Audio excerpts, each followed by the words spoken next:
Good morning friends, I am professor Rajkumar Mule. तर उद्यापासून आपला कॅप राऊंड 2 चालू होतोय. काही मुलांचे खूप क्वेश्चन येत आहेत, फोन येत आहेत की सर कॅप राऊंड 2 कसं करावं, बेटरमेंट म्हणजे काय, मग बेटरमेंट राहिल्यावरती तेच कॉलेज राहतं का. सर्वात इम्पॉर्टंट प्रश्न आणि सगळ्यात इम्पॉर्टंट त्याचं उत्तर आहे. हा जर तुम्हाला नाही माहिती म्हणजे माहिती नसेल तर खूप जास्त गल्लत होईल. सर बेटरमेंट केल्यावरती हे कॉलेज राहतं का, म्हणजे सपोज आता तुम्हाला लागले SVPM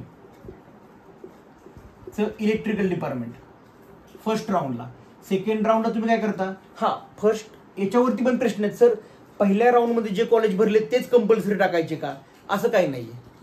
पहिल्या राऊंडला तुम्हाला हे लागलंय तर हे कॉलेज ॲज इट इज राहील. जर तुम्ही बेटरमेंट केलं तर हे कॉलेज ॲज इट इज राहील आणि मग तुम्ही ऑप्शन भरू शकता. समजा VP टाकलं तुम्ही, PCCOE टाकलं, MMCOE टाकलं, हे ऑप्शन असतील कॅप राऊंड 2चे 1, 2, 3. आणि हा जो ऑप्शन आहे हा बाय डिफॉल्ट राहतो. म्हणजे हा 4 नंबरला कुठला राहील, SVPM, हा बाय डिफॉल्ट असतो.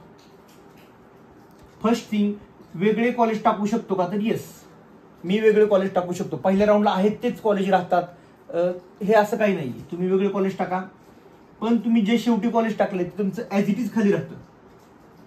दुसरा महत्वाचा प्रश्न, सर हे कॉलेज राहतं का, म्हणजे लास्ट टाइम नेट कॅफेवरती फॉर्म भरले मुलांनी आणि त्याला असं सांगितलं गेलं की अरे ते कॉलेज, हे कॉलेज तर राहणारच आहे आणि याच्यातलं कुठलं लागलं तर हे पण कॉलेज राहतं आणि हे पण कॉलेज राहतं, मग त्या दोन मधून तुला चॉईस करावं लागेल. तर हे साफ चुकीचं आहे. बेटरमेंट या शब्दाचा अर्थ काय, बेटरमेंट म्हणजे काय, तर जे लागले याच्यापेक्षा मला बेटर पाहिजे, जे लागले याच्यापेक्षा मला बेटर पाहिजे. मग जर याच्यापेक्षा बेटर तुम्हाला मिळत असेल तर हे राहील का, नाही राहत. याच्यापेक्षा बेटर मिळत असेल तर हे राहणार नाही. म्हणजे कॅप राऊंड 2 मध्ये जर तुम्हाला सगळ्यात लास्ट ऑप्शन न राहता हे वरचे कॉलेज कुठलं जरी लागलं तर या कॉलेजला तुम्हाला कंपल्सरी ऍडमिशन घ्यावं लागेल आणि हे कॉलेज तुमचं त्या लिस्टमधून बाहेर जाईल. सर्वात इम्पॉर्टंट गोष्ट आहे. हे काय प्रॉब्लेम आहे का याच्यामध्ये बघा, हे कॉलेज राहतं पण कधी हे कुठलंच लागलं नाही तर हे राहतं, जर हे लागलं तर हे कायमचं जातं, कायमचं म्हणतोय. त्यामुळे पहिल्यांदा थोडासा विचार करा की मी कॅप राऊंड 2 भरताना काय करावं. आता काही जणांचे इश्यू होते, म्हणजे कास्ट सर्टिफिकेट नाहीयेत किंवा डॉक्युमेंटेशन नाहीये, तर त्यासाठी त्यांनी बेटरमेंट केलंय. त्यांनी एकच ऑप्शन टाकायचा, तर कुठला तो COEP. ज्यांना फक्त काही पैशांची अडचण असेल किंवा काहीसाठी आपण बेटरमेंट केलं, त्यांनी फक्त एकच ऑप्शन टाका, COEPचं कॉम, एकच ऑप्शन टाका, कारण ते कॉलेज तुम्हाला लागणार नाही आणि ॲज इट इज तुम्हाला जे फर्स्ट राऊंडला लागलेलं आहे ते कॉलेज तुम्हाला मिळेल. ओके. आता सेकंड थिंग, सर सेकंड राऊंडला कसं टॅली, म्हणजे कसं काय कळेल मला की काय कॉलेज लागेल काय नाही. आता तुम्हाला सध्या आता जरी बघितलं तरी तुम्हाला सीट मॅट्रिक्स अवेलेबल आहे. जर तुम्ही CET साईडवर गेला तर सीट मॅट्रिक्स म्हणजे काय, तर या कॉलेजमध्ये किती जागा होत्या, किती जागा लागल्या, किती जागा लोकांनी एक्सेप्ट केल्या, कुणी कुणी बेटरमेंट केली, याची पूर्ण माहिती तुम्हाला मिळेल. बेटरमेंट कुणी कुणी केलं किंवा कन्फर्म किती जणांनी ऍडमिशन केलं याचं तुम्हाला सीट मॅट्रिक्स मिळेल आणि हेच बघून तुम्ही फॉर्म भरा. म्हणजे आता काही जणांना समजा आमचं VP कॉलेज लागलेलं आहे तर याच्यापेक्षा बेटर ऑप्शन असतील तरच टाका, नाहीतर मग तुम्ही समजा VPच्या पेक्षा बेटर ऑप्शन न टाकता खालचं ऑप्शन टाकलं आणि तुम्हाला ते कॉलेज लागलं तर ते घ्यावं लागतं आणि हे कॉलेज जातं, हे कॉलेज जातं आणि याच्यावरचं म्हणजे तुम्ही जे कॉलेज टाकाल ते घ्यावं लागेल. अगेन सीट मॅट्रिक्स हा सर्वात जास्त इम्पॉर्टंट रोल प्ले करतो कॅप राऊंड 2. का, तर त्या कॉलेजला किती जागा अवेलेबल आहेत त्याच्यावरती मेरिट डिपेंड असतं. म्हणजे काय, तर त्या सीट मॅट्रिक्समध्ये बघा 60 पैकी 50 मुलांनी जर ऍडमिशन कन्फर्म केलं असेल, राहिलं 2-3 जागा, मग 2-3 जागेमध्ये कसं काय आपला नंबर लागेल. आणि सगळ्यात मोठा धोका आहे तो 90+ मार्कवाल्यांचा आहे. ज्यांना 90+ आहेत, 91, 92, 93, 91, 92, 94 यांना सर्वात मोठा धोका आहे. का, तर असे कितीतरी स्टुडंट आहेत ज्यांना 90 to 94 मध्ये मार्क आहेत, त्यांना एकही कॉलेज अपॉइंट झालेलं नाही. होय, 92 to 94 वाल्यांना एकही कॉलेज अपॉइंट झालेलं नाही. का? त्यांनी सगळे हायेस्ट कॉलेज टाकले, टॉप 20 टॉप 30 काय असतील ते रूल टाकले.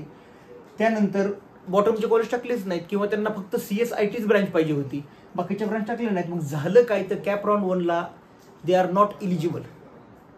मग सर 2 मध्ये काय करावं आता? कॅप राऊंड 2 भरताना एक गोष्ट लक्षात ठेवा, कॅप राऊंड 2 भरताना तुम्ही CSIT ह्या ट्रेंडिंग ब्रांच असतील तरी याच्या खालोखाल ENTC इलेक्ट्रिकल ब्रांच टाकून ठेवा. म्हणजे जे माझ्याकडे फॉर्म भरणार त्यांना मी नेहमी सांगतो, त्यांचं जर ऑप्शन ENTC असेल तर मी इलेक्ट्रिकलचं एक कॉलेज टाकतो. का कॉलेज टाकायचं? हे लास्टला टाकायचं. हे कुणासाठी पण चाललंय?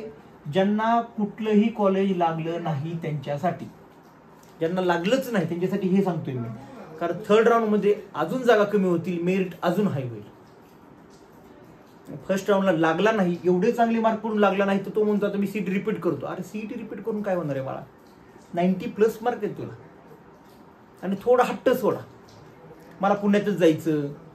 काही लोक म्हणतात की गव्हर्नमेंट कराड नको पण मला पुण्यात जायचं. काय म्हणजे का असं होते मला लॉजिक कळत नाही. गव्हर्नमेंट कराडमध्ये जर तुम्ही कोर ब्रांचेसचा विचार केला, ENTC नव्हे, इलेक्ट्रिकल सिव्हिल मेकॅनिकल, तर गव्हर्नमेंट कराड बेस्ट आहे पुण्यातल्या कॉलेजपेक्षा. प्लेसमेंटचं ऑप्शन म्हणजे मी तुम्हाला एक गोष्ट सांगू इच्छितो, आता खरोखर ज्याला इंजिनिअरिंग करायचं आहे त्यांनीच या. कारण इथं जॉब लागेल याची गॅरंटी कुठंही नाही. मला जॉब लागेल, काही दिवस चांगले आले तर दिवसही फिरतील, पण इंजिनियर तुम्ही होणार आहे तर तुमच्याकडे ऑप्शन A+B पाहिजे दोन्ही पण. हे 90+90 आणि 94च्या मधल्यांचा सगळ्यात मोठा धोका झालाय. त्यांना कॉलेज मिळालं नाही तर त्यावेळी हे लास्ट कुठं तरी ब्रांच कॉम्प्रोमाइज करा. ओके, लास्ट फक्त एक पॉईंट घेतो आता. सर कॉल नेहमी मला येतो, सर कॉलेज का ब्रांच? 2 मध्ये मुलं कन्फ्युज आहेत. आणि ऑनलाईन काउन्सिलर वगैरे ज्यांनी 1500 रुपये 1600 रुपये तुमच्याकडून घेतलेत ते सांगतात कॉलेज बेटर पाहिजे, ब्रांच कुठलीही चालेल.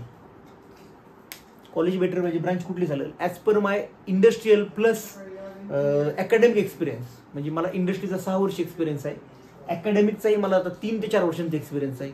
या एक्सपिरियन्सवर मी सांगतो नेहमी ब्रांच बघा. कोर्सचा सांगतोय मी, नेहमी ब्रांच बघा. म्हणजे याचा अर्थ की कॉलेज कुठलं पण घ्यायचं का? कुठलं पण नव्हे, पण ब्रांच चांगली. म्हणजे आता मला इलेक्ट्रिकल मिळते, for example Malegaon engineering college, माझं जे मी टीचर आहे माळेगाव इंजिनिअरिंग कॉलेजमध्ये मला इलेक्ट्रिकल मिळते. आणि मला पुण्यातलं ज्ञानबा म्युझियममध्ये मला समजा CSIT मिळते, तर मी काय करू? ते तुमचं डिसिजन आहे. पण माझ्या माहितीनुसार कोर ब्रांचमध्ये जर तुम्ही गेला, कोर ब्रांचमध्ये तुम्ही IT मध्ये सहज शिफ्ट होऊ शकता. बट IT केल्यावरती कोरमध्ये शिफ्ट होता येत नाही.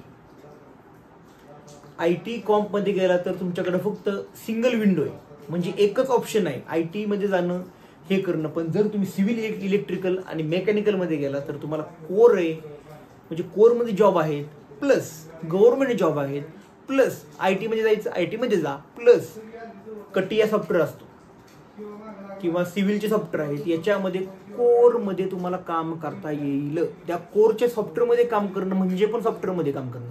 सॉफ्टवेअरमध्ये काम करणं म्हणजे फक्त IT मध्ये जाऊन काम करणं असं नाही.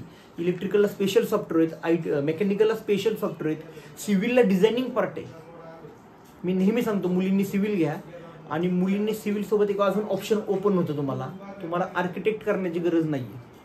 आर्किटेक्ट न करता तुम्ही इंटेरियर डिझायनिंग करा. ओके, तर this is all about CAP round second. काय अडचण आली बिंदास कॉल करा.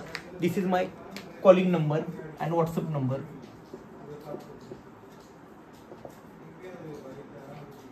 मी कुठल्याही प्रकारचा कन्सल्टन्सीचा चार्ज घेत नाही. Okay, thank you very much and all the very best for CAP round 2.